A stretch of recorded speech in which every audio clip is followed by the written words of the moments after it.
มันอันนั้นเนาะมันสิรุดแล้วนี่เนาะมันสิรุดระวังเด้นี่ถ้ามีเงินจับเนาะมันเกิดมื้อนี้บ่โดยเอามื้อนั้นบ่จันจัดละเดือน4นี่แหละเดือน4วันที่5นะบ่จันซื้อให้ตอนมื้อขึ้นเฮือนใหม่นี่ปีที่ว่านี่ครบรอบเพื่อนขึ้นเฮือนแล้วก็วันเกิดเจ้านี่เนาะโดยมื้อนี้มันก็ยังแน่นหนาคือเก่าบ่เนาะแม่นยังแน่นอยู่โอ้เนาะพักเลยพี่น้อง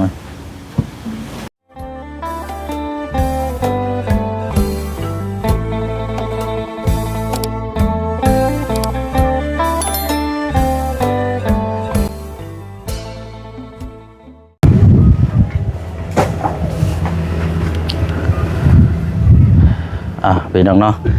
อันนี้ก็มาต่อกันจากทางช่องบ่เชียงเลยพี่น้องเด้อเนาะคลิปที่แล้วนี่อยู่ในช่องของทางพ่อน้องเปียวเยี่ยมยามถามข่าวอัปเดตให้พี่ให้น้องเบิ่งน้ำกันเนาะสำหรับทางน้องไม้น้องทายเนาะพี่น้องเนาะหลังจากนั้นราคาพ่วงมาอยู่ที่เคส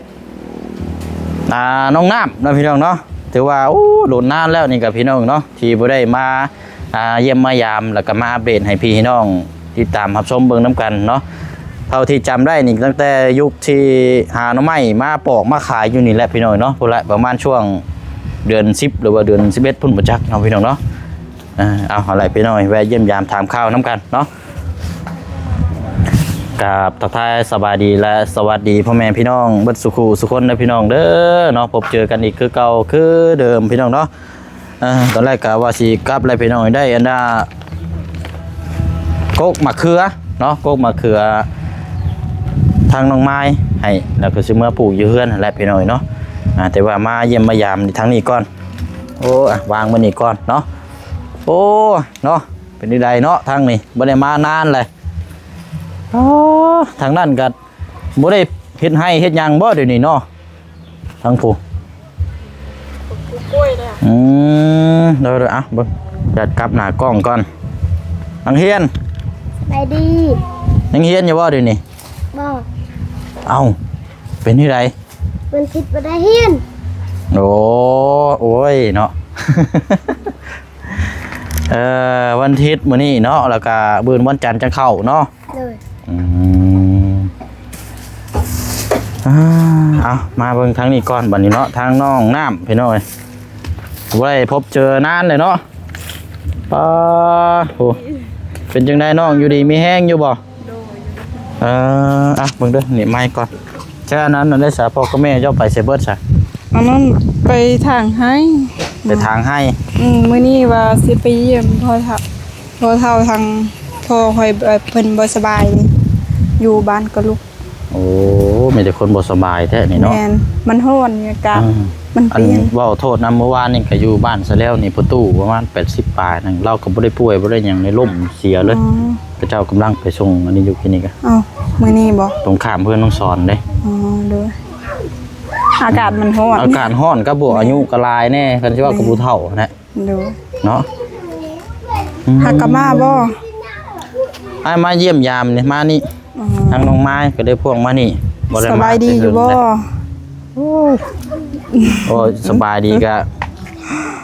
นักนายเดี๋ยวอยู่โอ้ยฮอดเจ้าลายเนี่ยเป็นกระเพาะได้เป็นกระเพาะเจ็บกระเพาะเขาบุคอยตรงเวลาเนี่ยเนาะอันของครัวนี่ก็ยังอยู่หมองเก่าอยู่พุ่นอยู่เนาะกินข้าวกินน้ำข้าวเช้าเลยบ่ยังอยู่น้องจังน้อยพุ่นละยกนั่งจะออกไปหากินข้าวโอ้วันใหญ่มากวันคือเอื้อยเนาะวันนี้ว่านี่ใดเท่าไรเราก็จะปีแล้วก็พุ่นประมาณ7 ปี8 ปีว่า7 ปีป่ะ8 ปี8 ปีนี่ก็โอ้จำ9 ปีเนาะทั้งน้องเปียวนี่8 9 ปีรุ่นเดียวกันนี่แหละพี่น้อยเบิ่งเลยรุ่นเดียวกันทั้งนี้ได้สาอายุเท่าไรแล้ว23 ปีโดย23 ปีเต็มบ่หรือว่าสิฮอดเต็มแหละเกิดมื้อใดคะน้อง โอ้จัดซื่อๆบ่สิจัดวันเกิดแบบนี้ ฮะวันเกิดมื้อนี้บ่ โดย เอา มื้อนั้น แสดงว่า บ่จันจัดละเดือน4นี่แหละเดือน4วันที่5นะบ่จันซื้อให้ตอนมื้อขึ้นเฮือนใหม่นี่ ปีที่แล้วหั่นบ่ อืม โอ้พ่ออ้ายนี่ก็จำบ่ได้แล้วนี่ ครบรอบแล้วเฮือนข่อย แสดงว่านี่ครบรอบเพื่อนขึ้นเฮือนแล้วก็วันเกิดเจ้านี่เนาะ โดย มื้อนี้วันเกิดน้องน้ำพี่น้อยวันนี้วันที่ยังลูก โอ้โห เด้อ ตายคักว่านี่ไล่เบิ่งอยู่หาวันที่ยัง เดือน4วันที่5เมษายนเด้อนี่เนาะ 5อืม โอ้ถือว่าเป็นวันแข่งได้แต่วันอาทิตย์ได้นี่เนาะ โดย ตรงกับวันอาทิตย์วันที่5เมษาดีได้บ่ตรงวันเสาร์เนาะ โดย คันว่าวันเสาร์ย้อนมาอีกวันหนึงเสาร์5คือบนห้องหนังนะหนังละครนะ โดย ละครเสาร์5นั่นซั่นน่ะพอแฮง อืม แต่ว่านี้มันตรงวันอาทิตย์โอ้เอาแฮปปี้เบิร์ธเดย์ได้อชะนี่เนาะ โดย เออ อืม ครบรอบ23ปี เท่าแล้ว บ่ว่าแล้วเนาะจังหน่อยก็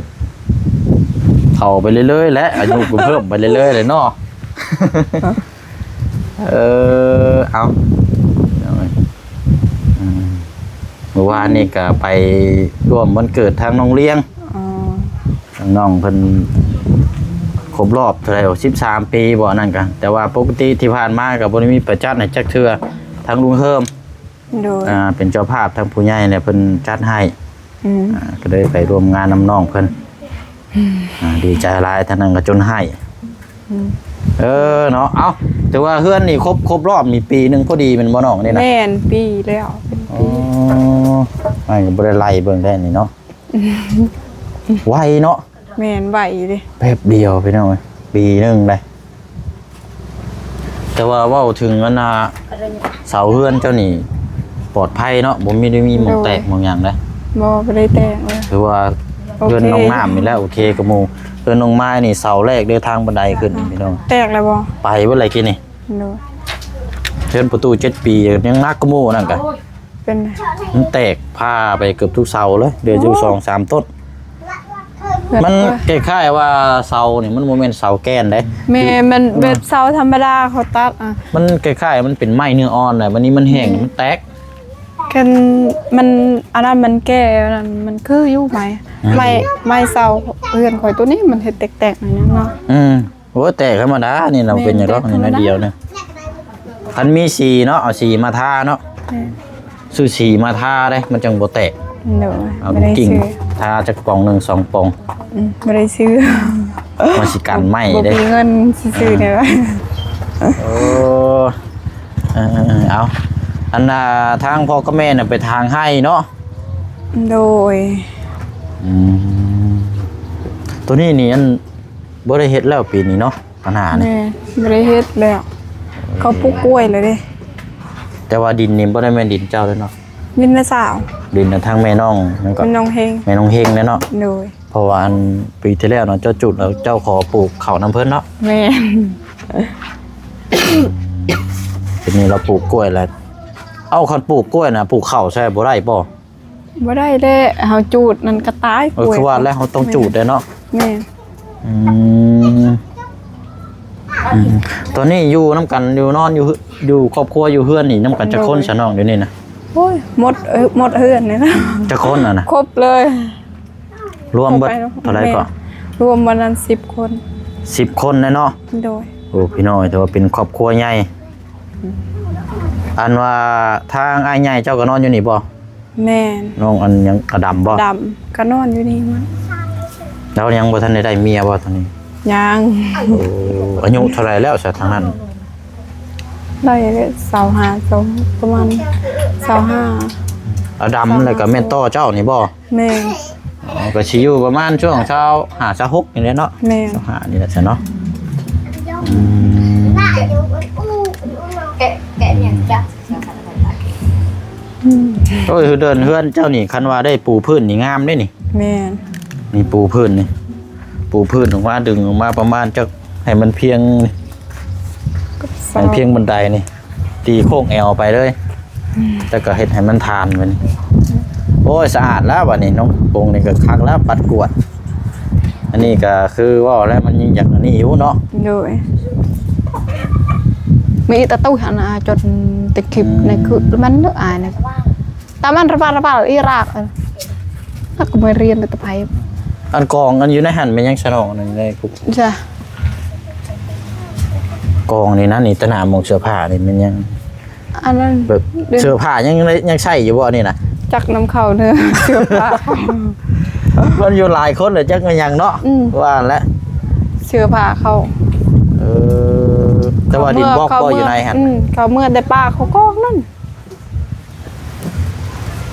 เมื่อแต่ให้ เข่าเลยเป็นได้ยังลายอยู่บ่ในเหล้า บ่มีแล้วหมดแล้วชื่อ บ่มีแล้ว โดย มีแต่เหล้าเนาะ แม่นมีแต่ มีแต่เหล้าเข่าเนาะ มีแต่เหล้าเข่าบ่มีเข่า มีแต่เหล้าข้าวบ่มี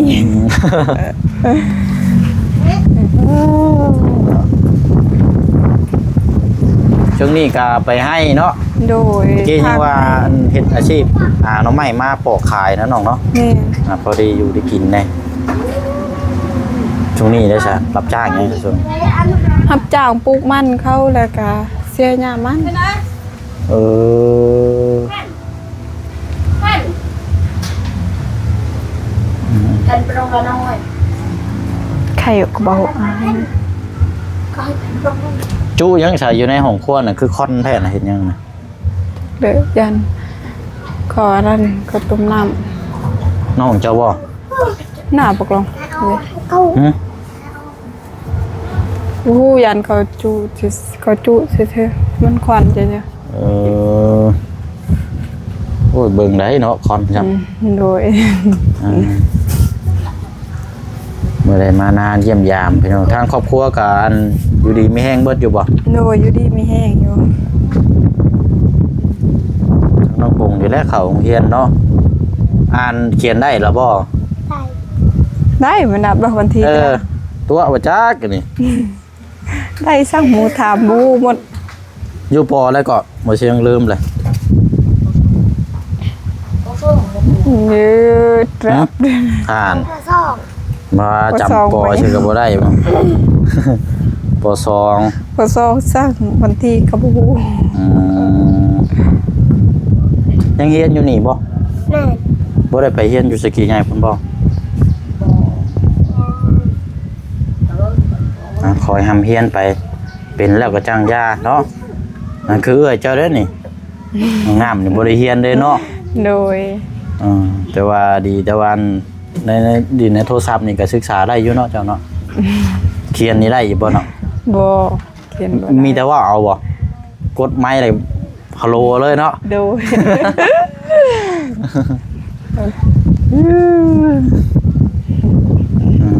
ใกล้สิฮอดสงกรานต์เลยอากาศก็แดดร้อนเอ้า นี่ ร้อนแห้งมื้อนี้ก็29-30องศาเลยอันว่าขี่รถได้ถ้าเป็นได้ขี่รถจักรเดี๋ยวนี้นะถนัดหรือบ่ได้หรือบ่ก็บ่ค่อยเห็นเจ้าขี่รถจักรบ่ ขี่ไปแต่เฮือนละโดย เออ ไก่บ่กล้า แบบยังบ่กล้าปานใดนะนี่บ่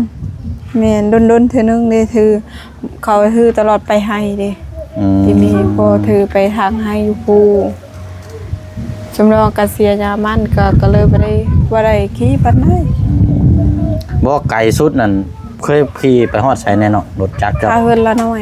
สุดบ่นี่นะออกไปเด้2-3กิโลนึงอันนี้เนาะโอ้แต่ว่าคัดเว้าได้มันบ่เรื่องความปลอดภัยเนาะ โดย แต่ว่าเฮาบ่ระวังนี่กันนี่พอช่วงนี้ก็เจ้ากำลังเริ่มซ่อมทางนี่ก็หลาย คนได้เขาเฮ็ดทางนี่ค่อยไปบ่ได้แล้ว ไปว่าสิว่าชั้นเขาเนาะดูไปใช้ไปเด้ไปนี่ได้เดี๋ยวพอแห้งก็เนาะเดี๋ยวพอดีเขาต้มนะ แอวไปเลยเป็นหมูทางก็เลยบ่ได้ขี่ อันว่าอยู่เทิงระเบียงอยู่มองนี่มีไผแน่นอนเนาะ เนาะ บ่ระเบียงมองที่ว่าเฮ็ดระเบียงตอนนั้นได้ ขึ้นไปเบิ่งได้บ่จักหน่อย ขึ้นได้อยู่ มาเดี๋ยวไปอัปเดตให้พ่อเพิ่นเบิ่งก่อนพี่น้อง เนี่ย ก็ถือว่าเป็นครอบครัวนี่โอ้ ไปจนปลากระต่ายเลยมาเติม ทีมงานเฮาส่วนของก็มีหลายอย่างอยู่พี่น้องเนาะ นี่ตับจ้ะ คันว่ามองนี่คันว่าฟ้าฝนมานี่เรียบร้อยอันนี้เนาะ แม่นยิ่งกว่านี้เยอะอย่าดอกไหน เพราะหลังคามันเลื่อมมันบ่ได้เลื่อมไปได้พี่น้องมันคือเฮาฮู้กันนั่นแหละหาวิธีแก้เนาะ ไหนดอกไหนต่อโดดไหนว้า วิธีแก้โอ้ยไอ้นี่เบิ่งก่อนบ่ได้ขึ้นมาแต่หึงได้ อากาศมันดี พ่วงเนาะทึมโอ้คักแต่มองนั่งนี่แหละนี่เนาะ โดย มันก็ยังแน่นหนาคือเก่าบ่เนาะ แม่นยังแน่นอยู่ โอ้เนาะคักเลยพี่น้องเอาหมอนอิงหันนอนหันเนาะ นอนอากาศเพราะมันสบาย เป็นยังอันนี้นะว้า ตู้ เรากูหนักอีโดอันนี้เนาะกันว่าเป็นคนกันเป็นว่าพร้อมล้มเลยนะ คือคอยตะกี้เลย คือเพื่อนเจ้าเนาะมันยกตัวอย่างแต่ก่อนทั้งน้องน้ำกับพี่น้อยยังฟังไล่อยู่บ่แล้วกัน ฟังได้อยู่ แต่ว่าฟังไล่อยู่เนาะอันที่ว่าก็คือบ้านเซแต่ว่าก็ยังนอนได้เนาะ แม่ อันนี้กับผู้พังแต่ว่าก็ยังเปิดได้ แม่ โอ้โหเอาไว้ซะเนาะใครก็บ่มีเปิดอยู่ได้เนาะ ใครได้เปิดอยู่ มันยังแพงอยู่ซ้ำเครื่องของซุมื้อนี่ แม่ เอาดีแล้วพี่น้องเนาะอันดอกพื้นดอกไผ่ได้ใส่ใช่นี่เนาะ ใส่ได้อยู่ ก็บ่มีดอกไผ่ ทางนี้ใส่แต่อันนั้นโซลาร์เซลล์นั่นเด็กก็ยังหุ้มอยู่ อ๋ออยู่ข้างนอกนี่ใส่หลอกโซลาร์เซลล์ มันยังหุ้มสุดแจ้งอยู่ มันมีหลอกไผ่นี่ใส่มุมนี่เนาะเป็นจังได๋สระน้ำไฟอยู่เพื่อนทางครอบครัวเจ้า สบายอยู่ ค่า ใส่ได้อยู่ ใช้จ่ายเดือนเท่าไหร่เนาะ ค่าอันนั้นค่าน้ำนั้นเดือนหนึง60-70ค่าไฟนั้นได้มือยอเฮือนเอาไม้บ่ได้เสียจักเทื่อเลยเขาไม่ได้ไปเก็บเด้เขาเบิ่งอยู่แต่เขาเบิ่งซื่อ เพราะยันมันยังบ่ทันได้ ๆ ฮอดเลยเนาะ แม่นยังบ่ฮอดอยู่เขาบอกน้องไม้จักเทื่ออะไรเขาเสียบ่ฮู้ น้องไม้นี่คือว่า80ปลายถามเบิ่ง ชุมคอยแต่มืออันนั้นได้แหละ8เดือนยัง เพราะว่ารวมกับอนาทางเพื่อนพุทธหนังนั่นพุทธถึงประเภทพุทธ เพื่อนคอยยังบ่ทันเสีย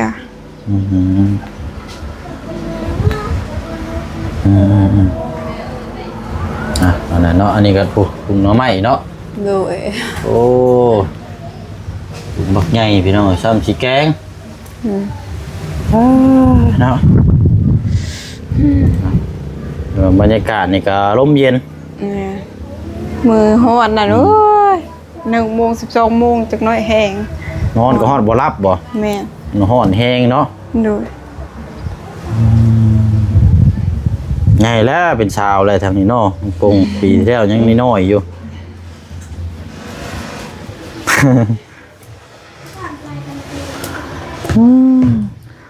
การนี่แหละพี่น้อยเนาะเป็นอันนี้ระเบียงแต่ว่าอันนี้มันยังแบบรู้สึกต่ำเนาะยังฮู้กันนั่นแหละลูกติ่งนี่ ตัวนี้เขาทาสีงามเนาะเสาเฮ็ดเนาะอยู่ตารางเลยทาสีมันบ่งาม มันบอกข้างล่างมันคันว่าท่าสีมันก็กันความแตก ถึงนี่เนาะมันบ่แตกเลยเขาทาสีเนาะ มัน งาม มีแนวอันนี้เด้ อยู่ตารางนั้นยังมีตัวแตก ต้องซื้อสีมาทาประมาณจักป่องนึงทาเสาข้างล่างน่ะ โดย กัน ถ้า ความ มี แต เงิน ก ก็ ซื้อ จากปีใดสิมี ป่องนึงก็เท่าไหร่8เท่าไหร่ไอ้ซื้อ 4-5 แสนนึงนะประมาณบ่ฮอด 1,000 บาทซะ กระทรวงเกษตรนี่เขาซื้อแผ่นหนึงเท่าไหร่บ่เสียง สังกะสีอันนี้บ่พระเจ้าไล่เป็นเม็ดได้เนาะ เม็ด เม็ดละ130 บาท เป็นเงินไทยประมาณเม็ดละ70กับเม็ดละแสน พอสิซื้อสิมุงอันนั้นคันใดนะเข็นมีเงินนะ ตัวไรก็ สิมุงคันใด เดี๋ยวเอายางมาพี่ก่อนอ๋อสีอันต่อเติมนี่บ่ มีสิมุงนะ เบิ่งนี่มัน อ๋อ มันอันนั้นเนาะ โอ้มันสิรุดแล้วนี่เนาะ มันสิรุด โอ้ระวังเด้นี่ ถ้ามีเงิน ตัวจับเนาะ ถ้ามีเงินก่อนจึงซื้อ บ่อนเนาะมันคุยบ่อนจะลองคุยเบิ่งอยู่ เห็น โอ้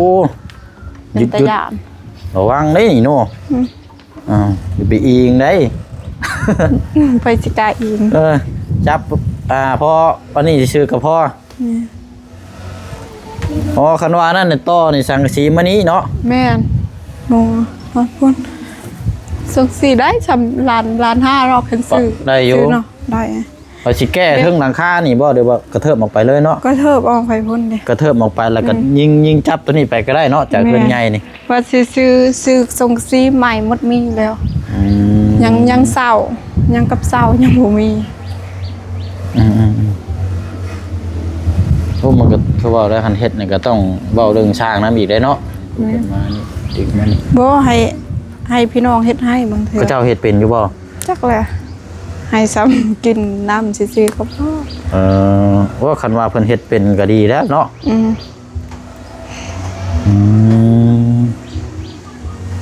เอาซะเนาะติดตามไปเบิ่งน้ำกันเนาะ โดย คอยเฮ็ดปรับปรุงไปแล้วมันแก้ไขไปจนไหนมันผ้าฝนตกมามันสาดเข้ามาเนี่ยมันผุมันพังอะไรเนี่ยเปียกเนี่ยบ่ฮอดเพื่อนหาก็ได้ครบรอบ1 ปีเนาะ โดย ครบรอบ1 ปีแล้วก็เป็นวันเกิดของทางน้องเพิ่นมื้อพอดีเลยมื้อนี้ เอาข้าวซื่อๆใส่เทียนเป้าน้องโป่งเนาะ อันยังก็มันเกิด เอา อันบ่ เอาข้าวแล้วใส่เทียนเป้า ขนมก้อนน้อยๆก็ได้เนาะขนมแล้วก็เอาเทียนใช้หลอดนึงเป่าบัดนี้ ว้า เนาะเอาใส่เดียวทางน้องโป้งเดียวย่างไปเอาขนมน้ำบ่เชียงอยู่รถแล้วดูเด้อเดี๋ยวบ่เชียงชอบไปกินข้าวแล้วบัดนี้ โดย เนาะอะไรพี่น้องไปเยี่ยมยามถามข้าวมิแต่ว่าเดี๋ยวมาเยี่ยมยามไม่เด้อน้องเด้อ โดย เอากลับก่อนมานี่เด้อ โดยสบายดี เดี๋ยวเอาตรงๆเดี๋ยวไปน้ำบ่เชียงก็ได้เนาะเอาพี่น้องเอ้ยใส่บ่มีเกือบใส่บ่โอ้ยต้องมักใส่เกือบแน่นี่เกือบก็ขาดเฮ็ดนี่ได้คือขาดเอารถจอดไว้นอกพุ่นพี่น้องคิดว่าสิจอดอยู่ในพี่นั่นนี่ยันเหยียบท่อน้ำประปาแล้วแตกซวยอีก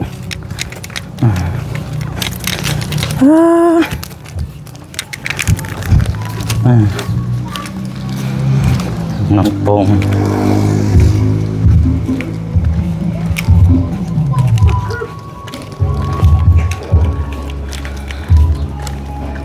นี่เบิ่งเด้อ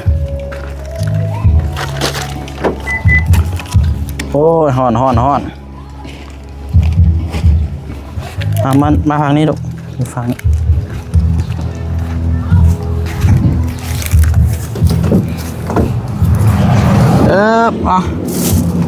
ขนมนี่แหละเนาะขอบใจเด้อกินแล้วก็เก็บน้ำขยะเด้อสบายดีลูก สบายดี ไปตามนั้นแล้ววันนี้พี่น้องเนาะไว้เยี่ยมยามถามข่าวเนาะทางน้องน้ำถือว่าครบรอบ1 ปีเนาะตามที่ทางน้องเพิ่นว่าแล้วก็วันเกิดอีกมื้อนี้พี่น้องเนาะโอ้สุขภาพร่างกายแข็งแรง